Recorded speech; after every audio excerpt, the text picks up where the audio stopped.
কেন প্রবাসীদের দোয়া আল্লাহ তাড়াতাড়ি কবুল করেন?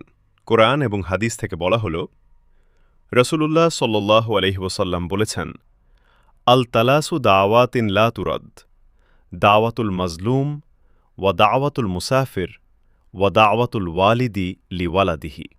অর্থ, তিন ব্যক্তির দোয়া কখনো প্রত্যাখ্যাত হয় না। ১. মজলুমের দোয়া। ২. মুসাফিরের, প্রবাসীর দোয়া।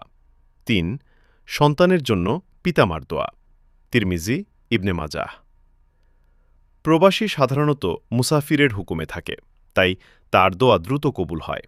আল্লাহ বলেন, ওয়া ইদা সাআলাকা ইবাদি আন্নি ফাইন্নী করিবুন উজিবু দাওয়াতাদ দাঈ ইদা দাআন। অর্থ, আমার বান্দারা যখন তোমার কাছে আমার সম্পর্কে জিজ্ঞেস করে, আমি তো খুব কাছেই, ডাকলে আমি দোয়া কবুল করি। সূরা আল বাকারা ১৮৬। প্রবাসে আল্লাহ ছাড়া আর কাউকে ডাকার সুযোগ থাকে না। এই খাঁটি তাওয়াক্কুল দোয়া কবুলের বড় কারণ।